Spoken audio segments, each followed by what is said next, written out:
Thank you very much, Mr. President. Ladies and gentlemen, good evening. Assalamu alaikum. Lovely to see you all here tonight. We are having a very entertaining night, are we not, with some very interesting things being said from the other side of the house tonight. Let me begin by saying, as a Muslim, as a representative of Islam, I would consider myself an ambassador for Islam, a believer in Islam, a follower of Islam and its Prophet. So in that capacity, let me begin by apologizing to Anne-Marie for the Bali bombings. I apologize for the role of my religion and me and my people, for the killing of Theo van Gogh, for 7/7. Yes, that was all of us. That was Islam, that was Muslims, that was the Quran. I mean, astonishing claims to make in the very first speech tonight, on a day like today, where the Conservative Prime Minister of the United Kingdom is having to come out and point out that these kind of views are anathema. And I believe you're trying to stand for the Labour Party to become an MP in Brighton. If you do, and you make these comments, I'm guessing you'll have the whip withdrawn from you, but then again, UKIP's on the rise, they'll take you, the BNP, they might have something to say about your views. This is what Mehdi Hasan always does. By the way, just on a factual point, since we heard a lot about the second speaker, about how backward we Muslims all are, on a factual point, you said that Islam was born in Saudi Arabia. Islam was born in 610 AD. Saudi Arabia was born in 1932 AD. So you were only 1,322 years off. Not bad? Not bad start there.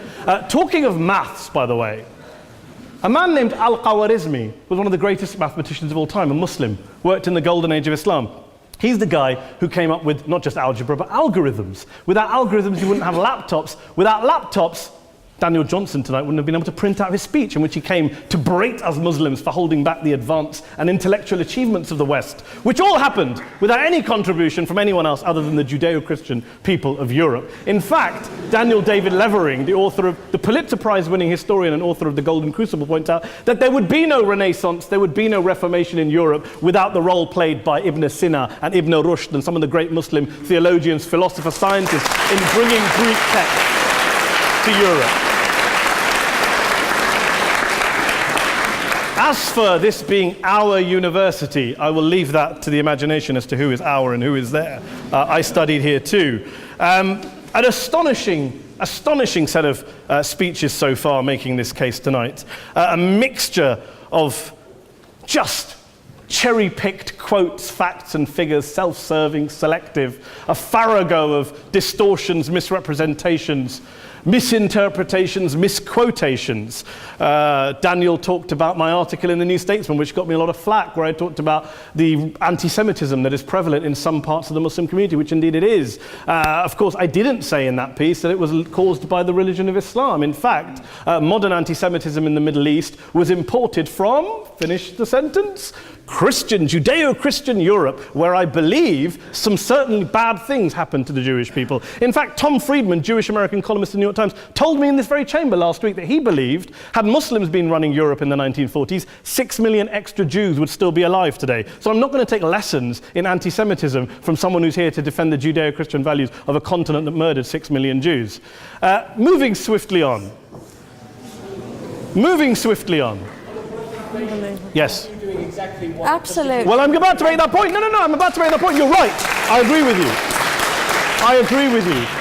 you 110%. That is my point. I don't think Europe is evil or bad. I'm a very proud European. I don't want to judge Europe on that basis, but if we're going to play this gutter game where we pull out the Bali bombing and we pull out examples of anti-Semitism in the Islamic community, then of course I'm going to come back and say, well, hold on. I mean, look, let's be very clear. Daniel here was a last-minute replacement for Douglas Murray, who had to pull out. And Douglas and I have a well-documented differences, but to be fair to Douglas, as to be fair to Anne-Marie and to Peter, atheists.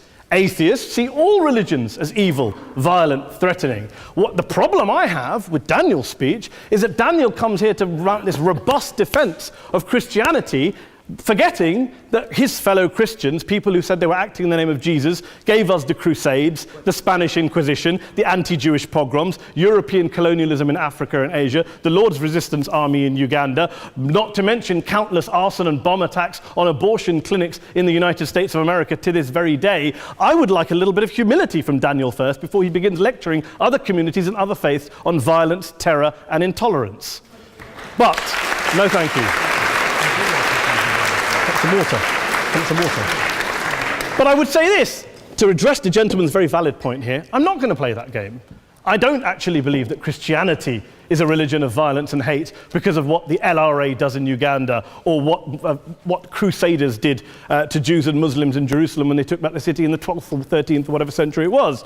I believe that Christianity, like Islam, like pretty much every mainstream religion, is based on love and compassion and faith. I do follow a religion in which 113 out of the 114 chapters of the Quran begins by introducing the God of Islam as a God of mercy and compassion. I would not have it any other way. I don't follow a religion which introduces my God to me as a God of war, as some kind of Greek God of wrath, as a God of hate and injustice. Not at all. As Adam pointed out, you go through the Quran and you see the mercy and the love and the justice. And yes, you have verses that refer to warfare and violence. Of course it does. This is not a motion about pacifism. I'm not here to argue that Islam is a pacifistic faith. It is not. Islam allows military action, violence in certain limited contexts. And yes, a minority of Muslims do take it out of that context. But is it religious? We talked about Woolwich. Daniel and Anne-Marie have suggested that it's definitely religion that's behind all of this. Well, actually, what I find so amusing tonight is we're having a debate about Islam. And the opposition tonight have come forward. We have a graduate in law, a graduate in modern history, a graduate in chemistry.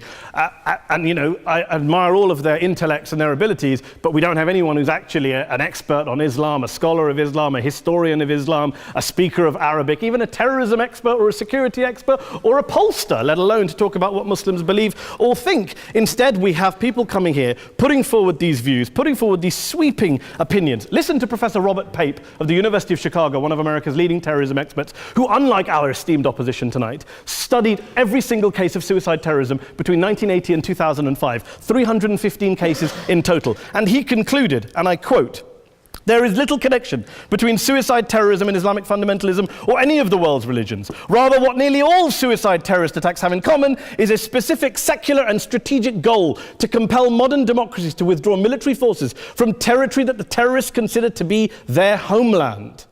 And the irony is, when we talk about terrorism, the irony is that the opposition and the Muslim terrorists, the Al-Qaeda types, actually have one thing in common, because they both believe that Islam is a warlike, violent religion. They both agree on that. They have everything in common. Osama bin Laden would be nodding along to everything he's heard tonight from the opposition side. He agrees with them. The problem is that mainstream Muslims don't. The majority of Muslims around the world don't. In fact, a gentleman here started quoting all sorts of polls. Gallup carried out the biggest poll of Muslims around the world, of 50,000 Muslims in 35 countries. 93% of Muslims rejected 9/11 and suicide attacks. And of the 7% who didn't, they all, when polled and focus grouped, cited political reasons for their support for violence, not religious reasons. And as for Islamic scholars and what they say, well, Daniel talks about our University of Oxford. We'll go down to Oxford Centre for Islamic Studies, get hold of a man named Sheikh Afifi Al-Akiti, who is a massively well-credentialed and well-respected Islamic scholar who has studied across the world, who in the days after 7/7 published a fatwa denouncing terrorism in the name of Islam, calling for the protection of all non-combatants at all times, and describing suicide bombings as an innovation with no basis in Islamic law. Go and listen to Sheikh Tahir al-Qadri, one of Pakistan's most famous Islamic scholars, who published a 600-page fatwa condemning the killing of all innocents and all suicide bombings unconditionally without any ifs or buts.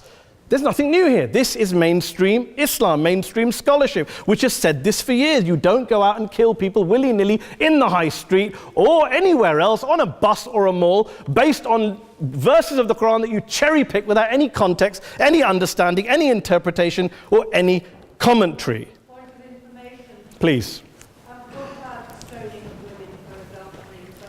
Well, It doesn't happen, apparently. I didn't say it doesn't happen at all. I never said it didn't happen. I don't blame Islam. Yes, it's a very good point. And a lot of us are campaigning against that. And we're campaigning against it in the name of Islam. We're campaigning against it in the name of various interpretations of Islam. Anne-Marie comes and scares us with her talk of Sharia law. I would like to see the book of Sharia law. It doesn't exist. People argue over what Sharia law is. And you empower the extremists by saying there is only one version. You empower them all. I don't believe you took any interruptions, Anne-Marie, so I think you should stay there for a moment. Several countries. Here's what we're dealing with. Minority, Here's what we're dealing with. countries. We are dealing, I took your point. Here we are dealing with a 1400-year-old global religion followed by 1.6 billion people in every corner of the world, a quarter of humanity, of all backgrounds, cultures, ethnicities. And yet the opposition tonight wants to generalize, stereotype, smear in order to desperately win this debate. And here's my question, if we're going to generalize and smear. If, okay, people say yesterday's bombers, and we've got to be careful, there's a trial going on, were yesterday's attackers, motivated by Islam? Big debate. I don't believe they were. Let's say they were. Let's say Faisal Shahzad, the Times Square bomber, was motivated by Islam. Let's assume, for sake of argument, that Richard Reeves, the shoe bomber, was motivated by Islam. If Islam is responsible for these killings, if Islam is what is motivating these people, and Islam is therefore not a religion of peace, a religion of war, then ask yourself this question: why aren't the rest of us doing it? Why is it such a tiny minority of Muslims are interpreting their religion in the way that the opposition claim they are? Let's assume there are 16,000 suicide bombers in the world. There aren't. Let's assume there are for the sake of argument. That's 0.001% of the Muslim population globally. What about the other 99.99% of Muslims who the opposition tonight either ignore or smear? The reality is that the rest of us aren't blowing ourselves up tonight. The reality is that the opposition came here tonight not worried about the fact that me and Adam might pull open our jackets and blow ourselves up tonight because we're followers of a warlike warrior religion which wants to take over Europe and Daniel's university. The issue is this.